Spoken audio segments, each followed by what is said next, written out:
I'm back again. Today, gagawa tayo ng cooling tea. Cooling tea.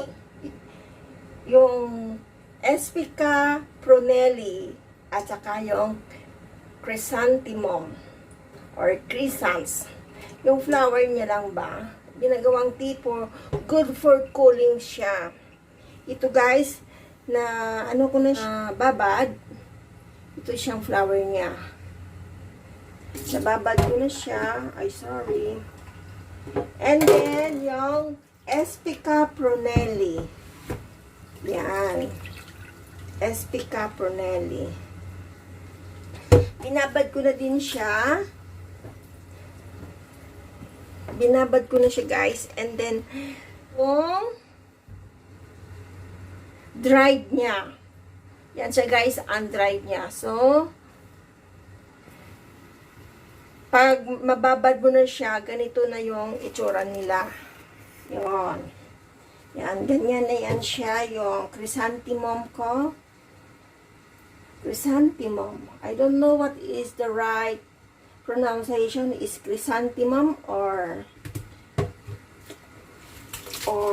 chrysanthemum. I don't know, but that is chrysanthemum or mums. And then crescents yung iba tawag dyan eh. Pero ito is na ano ko siya, chrysanthemum. And then this one guys, binabad ko na din siya yung Espica Prunellae. Kasi gagawin ko siyang tea. So ito lang guys yung ingredient natin. Naka-ready na yung water ko. Yung boiling water ko. So, depende sa inyo guys, yung water. Kasi nga, yung isang pack ng Prunellae, Espica Prunellae, sinati ko siya.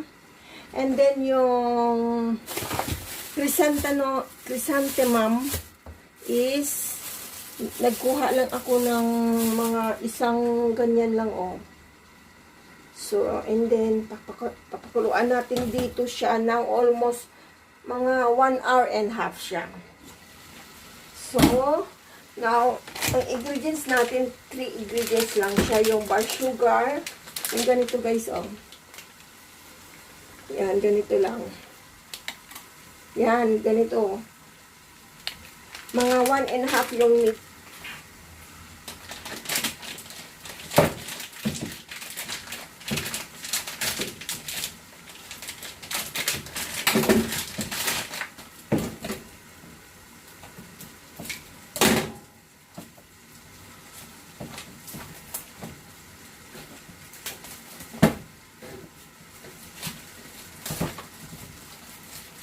So guys, 1 and a half yung ganito. Lagay lang natin dyan.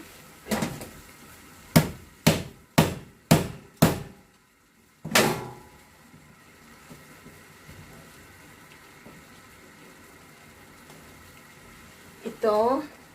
Yan. And then, ilagay na din natin yung Espica Prunellae.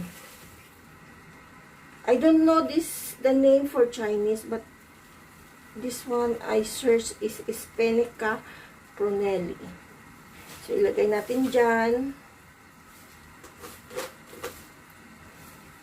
This is good for summer. This is a tea drinks. Mga inumin nila. Yan.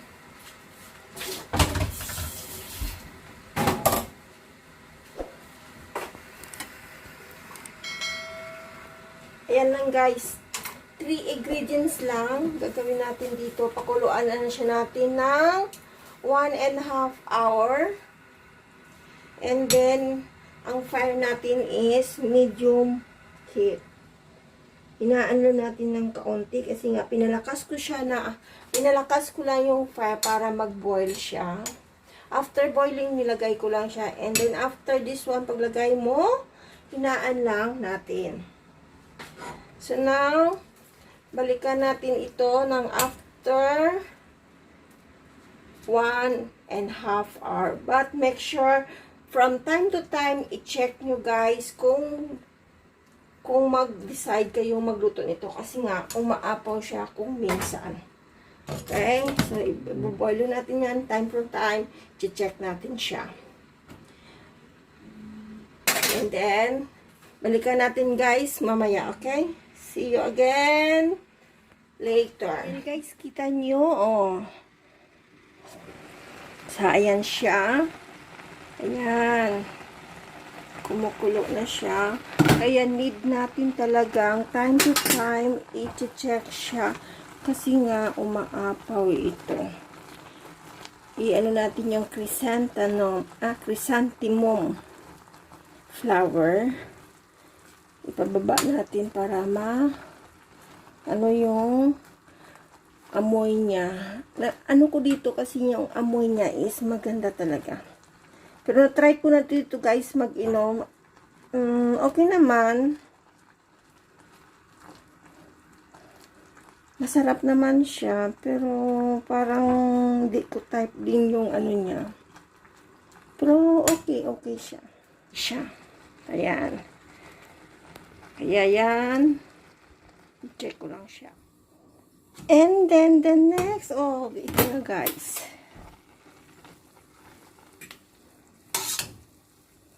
So, need to wait again. May natira pang 10 minutes.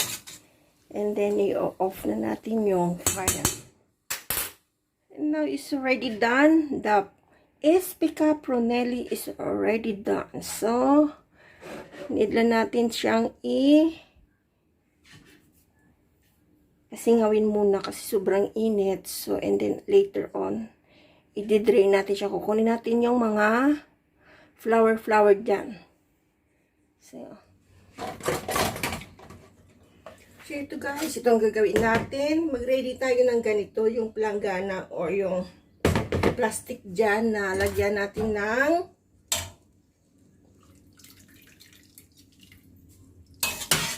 mga dahon-dahon na ito.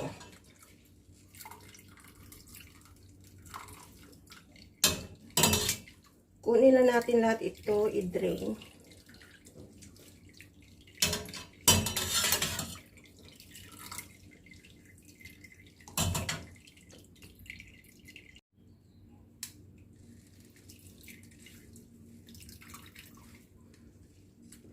Kunin lang natin yung juice niya, yung tubig dyan.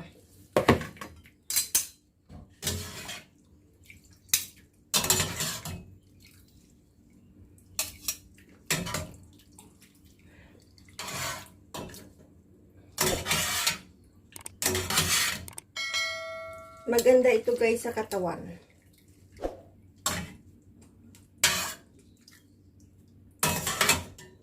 Ito ginagawa nilang serving tubig or asin na lang.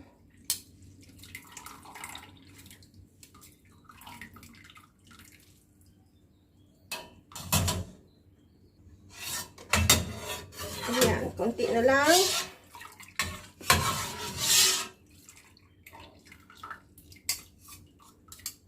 And then, after this one, guys, transfer din natin sa malinis na container.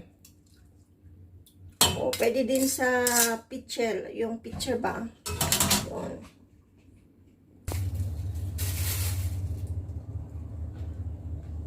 Ayan. Sinala ko na siya. Is ready. So, ito na, guys. Pwede mo na siya ilagay dito sa mug or ilagay sa fridge. Nalagay sa fridge na, pwede mo rin i-take out and then ilagay mo sa mug and then i-reheat nila. Yun. So, ito na guys. Ito yung nagawa ko. Yan. Ito yung pang-tea nila. Yan.